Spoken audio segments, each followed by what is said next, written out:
Operations in Iraq and Afghanistan and the war on terrorism have reduced the pace of military transformation and have revealed our lack of preparation for defensive and stability operations. This administration has overextended our military. I want to reform the tax code so that it's simple, fair, and asks the wealthiest households to pay higher taxes on incomes over $250,000, the same rate we had when Bill Clinton was president, the same rate we had when our economy created nearly 23 million new jobs, the biggest surplus in history, and a lot of millionaires to boot. A lot has happened over the years, and while this nation has been tested by war, and it's been tested by recession and all manner of challenges, I stand before you again tonight, after almost 2 terms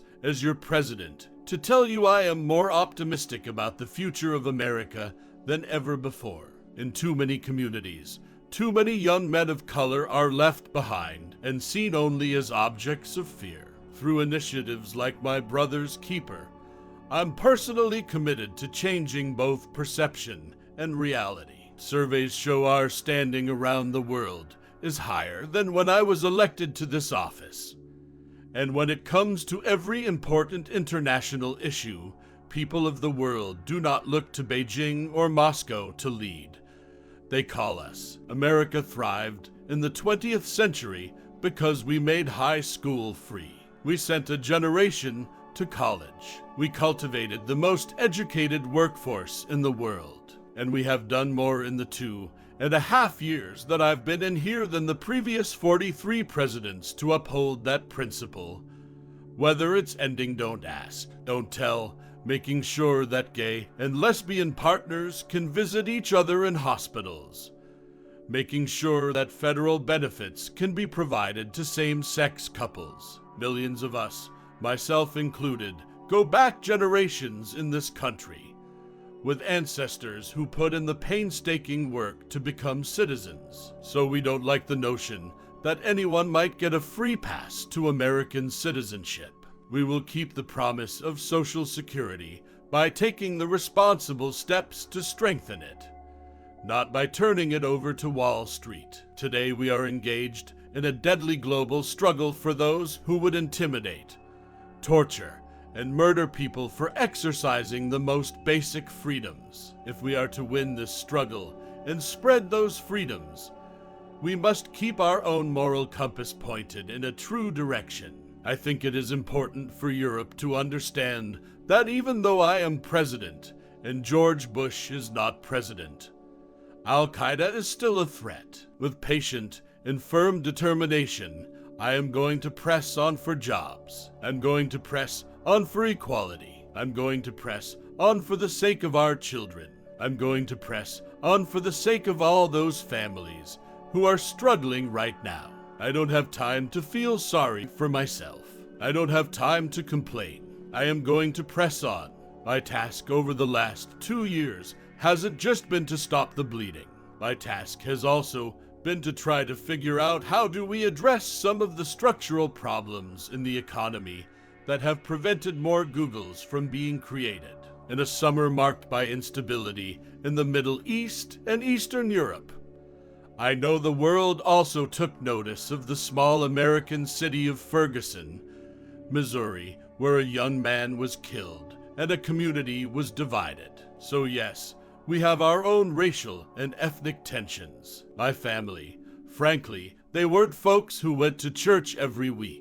My mother was one of the most spiritual people I knew, but she didn't raise me in the church. So I came to my Christian faith later in life, and it was because the precepts of Jesus Christ spoke to me in terms of the kind of life that I would want to lead.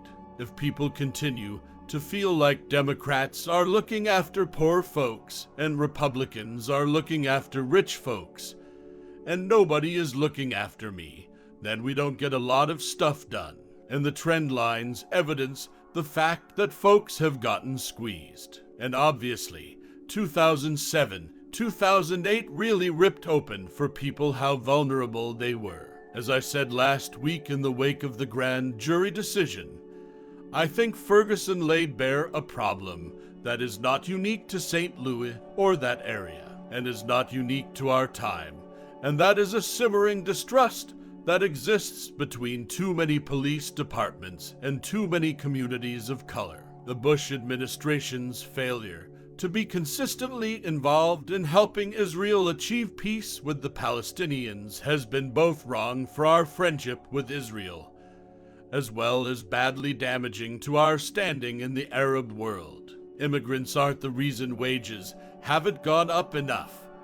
Those decisions are made in the boardrooms that too often put quarterly earnings over long-term returns. If everybody that voted in 2008 shows up in 2010, we will win this election. We will win this election. Part of the reason that our politics seems so tough right now, and facts and science and argument does not seem to be winning the day all the time, is because we're hardwired not to always think clearly when we're scared. And the country is scared. We welcome the scrutiny of the world, because what you see in America is a country that has steadily worked to address our problems and make our union more perfect. Those who oppose reform will also tell you that under our plan, you won't get to choose your doctor, that some bureaucrat will choose for you. That's also not true. We need earmark reform, and when I'm president, I will go line by line to make sure that we are not spending money unwisely. I will cut taxes for 95% of all working families. Because in an economy like this, the last thing we should do is raise taxes on the middle class. I think that there's no doubt that as I see friends, families, children of gay couples who are thriving, that has an impact on how I think about these issues. There are millions of Americans outside Washington who are tired of stale political arguments and are moving this country forward. They believe, and I believe, that here in America, our success should depend not on accident of birth, but the strength of our work ethic and the scope of our dreams. If we choose to keep those tax breaks for millionaires and billionaires, if we choose to keep a tax break for corporate jet owners, if we choose to keep tax breaks for oil and gas companies that are making hundreds of billions of dollars, then that means we've got to cut some kids off from getting a college scholarship. For more than 4 decades, the Libyan people have been ruled by a tyrant, Muammar Gaddafi. He has denied his people freedom, exploited their wealth, murdered opponents at home and abroad, and terrorized innocent people around the world, including Americans who were killed by Libyan agents. I don't care whether you're driving a hybrid or an SUV. If you're headed for a cliff, you have to change direction.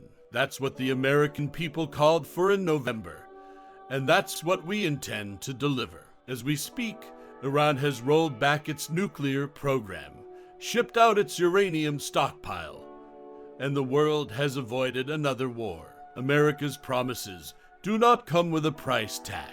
We meet our commitments. We bear our burdens. That's one of the reasons why almost every country on Earth sees America as stronger and more respected today than they did 8 years ago when I took office. In fact, the best thing we could do on taxes for all Americans is to simplify the individual tax code.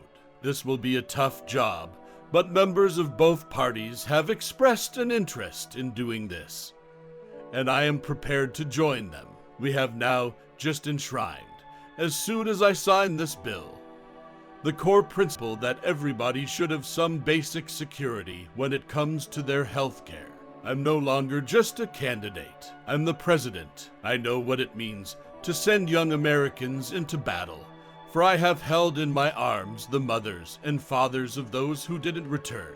I've shared the pain of families who've lost their homes and the frustration of workers who've lost their jobs. All of us take offense to anyone who reaps the rewards of living in America without taking on the responsibilities of living in America, and undocumented immigrants who desperately want to embrace Those responsibilities see little option but to remain in the shadows, or risk their families being torn apart. Let me even say, before I even get inaugurated, during the transition, we are going to be having meetings all across the country with community organizations so that you have input into the agenda for the next presidency of the United States of America.